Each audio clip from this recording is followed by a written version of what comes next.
ससुराल वालों को नींद की गोलियां खिलाकर बॉयफ्रेंड को रोज घर बुलाती थी।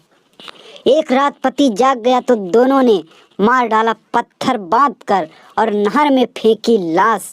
चलिए जानते हैं खबर को पूरी तरह। क्या है खबर?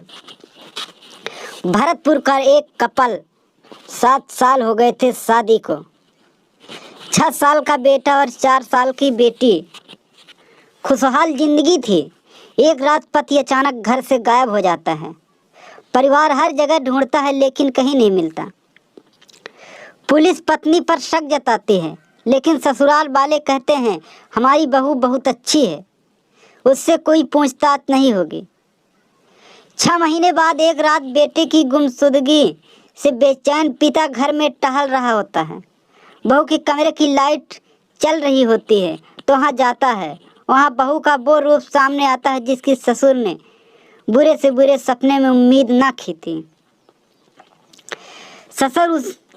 ससुर उसी वक्त पुलिस को फोन करता है और मेरे बेटे को बहू ने ही मारा है। पुलिस के लिए इस बात पर यकीन करना मुश्किल था। कई सवाल थे जो ससुर के आरोप को कमजोर कर रहे थे। 7 साल की शादी में कभी पति पत्नी के बीच किसी तरह को लेकर कोई बड़ा झगड़ा नहीं हुआ तो हत्या की वजह क्या होगी? पत्नी के लिए घर में ही पति की हत्या कर लाश को गायब करना संभव था। पत्नी ने अगर रात में घर में हत्या की तो परिवार के दूसरे सदस्यों को पता कैसे नहीं चला? 6 महीने तक पति की लाश क्यों नहीं मिली? भरतपुर के रहने वाले पवन शर्मा की 3 जून 2015 को कानपुर की रीमा की शादी हुई थी। पवन सामान्य परिवार से हैं। 2 बहनें हैं। पिता हरि प्रसाद शर्मा किसान हैं।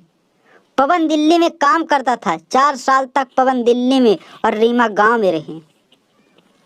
2019 में पवन रीमा को अपने साथ दिल्ली ले गया। दिल्ली में पवन के गांव का भागेंद्र भी रहता था। शादीशुदा भागेंद्र लोन दिलाने का काम करता था। वहीं पर भागेंद्र और रीमा की मुलाकात हुई। धीरे धीरे मुलाकात नजदीकियों में बदल गई। पवन काम पर जाता तो रीमा भागेंद्र को बुला लेती। दोनों साथ में घूमते। भागेंद्र उसे गिफ्ट भी लाकर देता था। इस दौरान दोनों के बीच कई बार संबंध बने। 2021 में पवन ने दिल्ली का काम छोड़ दिया और रीमा के साथ वापस भरतपुर आ गया।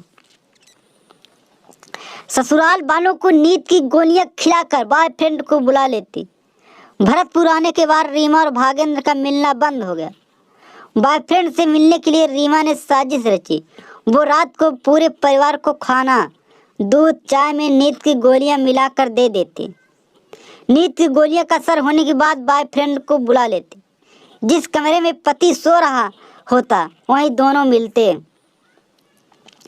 पवन की बेटी बहन ने जताया कि कई महीनों से रीमा मेडिकल स्टोर से नींद की गोलियां लाकर उसके भाई को खिला रही थी। भाई देर रात तक सोता रहता था। उसका भाई शराब भी पीता था। अक्सर रीमा उसे खुद ही कमरे में बैठाकर शराब पिलाने लगी। इसलिए रात को भागेंद्र के आने पर पवन को कुछ पता नहीं लगता था। बहन को हुआ था शक। पवन की छोटी बहन शादीशुदा है। उसने बताया कि जब भी वो गांव आती थी तो खुद भी काफी देर तक सोती रहती थी। उसकी माँ उसे जगाती रहती थी लेकिन उठती नहीं थी, जबकि ससुराल में ऐसा कुछ नहीं होता था।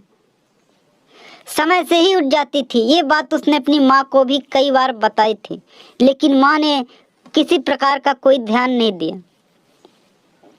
पत्नी बच्चों के लिए साइकिल से 700 किलोमीटर का सफर। घर वालों ने बताया कि पवन रीमा से बहुत प्यार करता था। लॉकडाउन में रीमा कानपुर गई थी।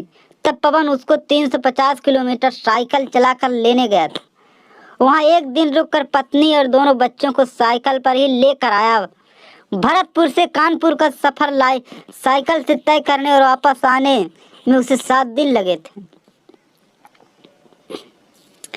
रीमा ने मैसेज किया तो 200 किलोमीटर बाइक चलाकर भरतपुर पहुंचा भागेंद्र।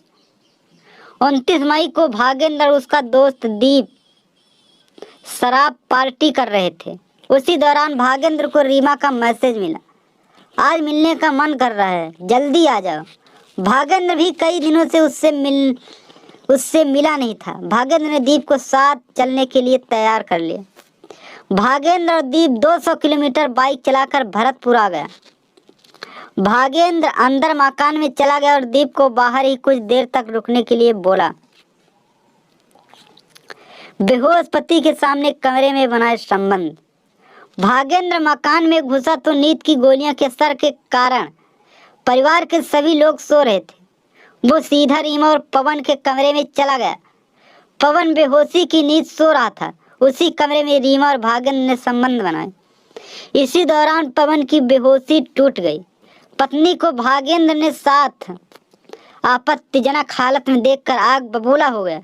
गुस्से में भागेंद्र को पकड़ लिया। रीमा ने पवन के पैर पकड़े तो धक्का देकर दूर गिरा दी। भागेंद्र पवन का गला दबाने लगा और दीप को भी अंदर बुला लिया। तीनों ने मिलकर पवन का गला दबाकर मार दिया। 15 किलो का पत्थर बांध नहर में फेंका। सब हत्या के बाद भागेंद्र और रीमा ने लाश को चादर में लपेटकर रस्सी में बांध दिया। इसके बाद एक बोरी में लाश डाल दी। पहले भागेंद्र और रीमा ने कमरे में बिखरे खून को साफ किया। इसके बाद भागेंद्र और दीप बाइक पर शव रखकर उसे गांव से 2 किलोमीटर दूर सुनसान जंगल में नहर के पास ले गए। वहां उन्होंने बोरे में लाश के साथ 15 किलो का पत्थर बांध नहर में डाल दिया ताकि लाश पानी के ऊपर न आ जाए। दोनों रात करीब 2:30 बजे बाइक पर ही दिल्ली के रवाना हो गए। सुबह 8 बजे दोनों दिल्ली पहुंचे। 3 दिन बाद थी मैरिज एनिवर्सरी।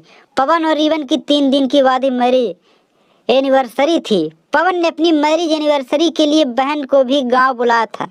हत्या के अगले दिन रीमा सुबह उठी और पवन की तलाश करने का नाटक करने लगी।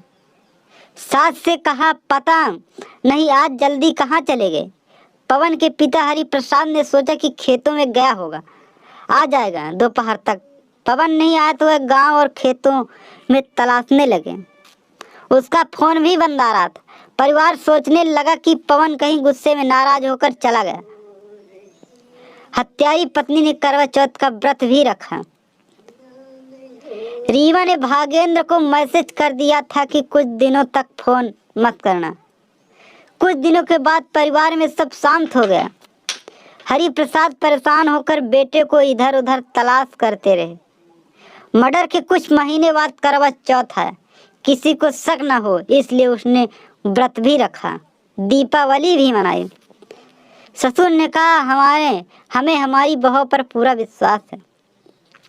पवन के फोन की लास्ट लोकेशन घर की ही आ रही थी। ऐसे में मामले में जांच कर रहे चिकसाना थाने के एएसआई ने उसकी पत्नी पर शक जताया और पूछताछ करने की बात कही। तब हरि प्रसाद ने कहा कि उनकी बहू बहुत अच्छी है, पवन खुद ही कहीं चला गया है, रीमा से कोई पूछताछ नहीं होगी। उन्हें रीमा पर पूरा विश्वास है। और उस रात टूट भी गया भरोसा। 5 महीने तक जब पुलिस को कोई सुराग नहीं मिला तो रीमा और भागेंद्र दोनों बेफिक्र हो गए। दोनों को भरोसा हो गया कि पवन की मौत का राज हमेशा राज ही रहेगा और उन्हें कोई नहीं पकड़ पाएगा। 16 अक्टूबर को रीमा ने फोन करके भागेंद्र को दिल्ली से गांव बुला लिया। भागेंद्र गांव और रात को रीमा के ससुराल पहुंच गया। मौका पार कर वह रीमा के कमरे में चला गया। इधर पवन के पिता हरिप्रसाद लापता बेटे की चिंता में परेशान होकर टहल रहे थे। उन्होंने रीमा के कमरे की लाइट जली हुई देखी। कमरे से आवाज भी आ रही थी। कमरे के पास गए तो जो देखा वो किसी बुरे सपने भी नहीं देखा था। जिस बहू पर उन्हें हद से ज्यादा विश्वास था वो किसी और के साथ आपत्तिजनक हालत में थी। उन्होंने कमरे की कुंडी लगा दी। हरिप्रसाद ने पुलिस को फोन किया और भागेंद्र के परिवार को भी बुलाया जो पड़ोस में ही रहता है। भागेंद्र ने धमकी दी, तुझे भी मार डालूंगा। पुलिस के आने से पहले भागेंद्र का परिवार वहां पहुंच गया और झगड़ा करके उसे छुड़ा कर ले गए। भागन ने हरिप्रसाद को धमकी दी, जैसे तेरे बेटे को मारा है वैसे तुझे मार दूंगा, रीमा और मेरे बीच में मत आना। तब हरिप्रसाद का शक यकीन में बदल गया। उसने पुलिस को पूरी बात कही। पुलिस ने भागेंद्र के खिलाफ सबूत जुटाने शुरू किए। इसी दौरान भागेंद्र दिल्ली चला गया और रीमा 28 अक्टूबर को कानपुर चली गई। 30 अक्टूबर को पवन की बहन गांव आई तो रीमा के कमरे की तलाशी ली तो एक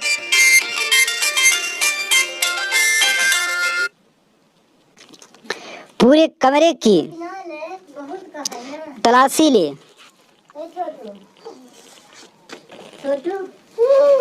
एक रजाई में खून लगा हुआ मिला। घर वालों ने ये सबूत पुलिस को दिए। पुलिस ने रीमा को फोन कर बुलाया। कानपुर से रीमा अपनी मां के साथ वापस गांव आ गई। इधर पुलिस ने भागेंद्र को भी पूछताछ के लिए दिल्ली से बुला लिया। 6 घंटे की पूछताछ में भागेंद्र ने सच उगला। चिकित्साना SHO विनोद वीणा ने बताया कि 20 नवंबर को दोनों से करीब 6 घंटे तक पूछताछ की। शातिर रीमा कई देर तक पुलिस को गुमराह करने की कोशिश करती रही। दूसरी तरफ भागेंद्र से भी पुलिस ने पूछताछ शुरू कर दी। पुलिस तो दोनों बातों को घुमाते रहे। दोपहर में पुलिस ने सख्ती से भागेंद्र से पूछताछ की तो उसने सारी बातें सही बता दी। इसके बाद रीमा ने भी अपना जुर्म कबूल किया। दोनों ने इसमें दीप के भी शामिल होने की बात कही। लाश निकालने गए तो सिर्फ 17 हड्डियां मिली। दोनों से पूछताछ के बाद पुलिस जेसीबी और ट्रैक्टर लेकर नहर के पास सब निकालने पहुंची।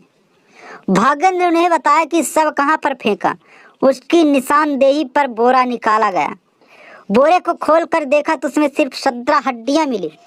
6 महीने में मछली और कचिए सबको पूरी तरह खा गए। बोरे में पवन की शर्ट, पर्स और दस्तावेज मिले। बच्चे बोले माँ भूतनी चुड़ैल बन गए। पवन के 2 बच्चे हैं, बेटा 6 साल का और बेटी 4 साल की। भास्कर टीम पहुंची। बच्चे आपस में खेल लेते। हमने बात की। 4 साल की बच्ची बोली माँ चुड़ैल बन गई, भूतनी बन गई, पापा को गर्दन दबाकर मार दिया। दीवार पर खून लगा था। 6 साल का बेटा बोला कि माँ ने जताया कि पापा मर गया। मोबाइल को लॉकर में छुपा कर रखती थी। कई घंटों तक भोला चाचा से बातें करती थी। हरिप्रसाद बोले कि मेरे इकलौते बेटे को मार दिया। अगर वह भोला से प्यार करती थी तो चली जाती। हम उसे रोकते नहीं। उसने मेरा घर उजाड़ दिया। उसे सख्त सजा मिलनी चाहिए। पति पत्नी में 14 साल का अंतर। पवन 37 साल और रीमा 23 साल में 14 साल का अंतर है। शादी के वक्त रीमा की उम्र 16 वर्ष और पवन की 30 वर्ष थी। भागेंद्र 27 साल का है। उसके भी एक बच्चा है। भागेंद्र और उसकी पत्नी के बीच भी आए दिन झगड़े होते थे। भागेंद्र दिल्ली में और उसकी पत्नी गांव में रहती थी और उम्र कैद भी हो सकती है। चिकित्साना पुलिस कोर्ट में चार्जशीट पेश करेगी। चार्जशीट पेश करने के लिए 90 दिनों समय होता है। पुलिस कोर्ट में मर्डर से संबंधित सारे सबूत पेश करेगी। इसके बाद कोर्ट में गवाहों के बयान कराए जाएंगे। SHO विनोद वीणा का कहना है कि उनके पास अहम सबूत है। पुलिस के सबूत और गवाहों के बयान के आधार पर कोर्ट आरोपियों को 10 साल से अधिक की सजा या फिर आजीवन कारावास सुना सकती है। 6 महीने से गायब युवक की 17 हड्डियां मिला। पत्नी प्रेमी ने गला दबाकर मारा था। बोरे में बांध कर शव को फेंक दिया। दिल्ली में श्रद्धा मर्डर केस जैसी दरिंदगी राजस्थान में भी सामने आई है।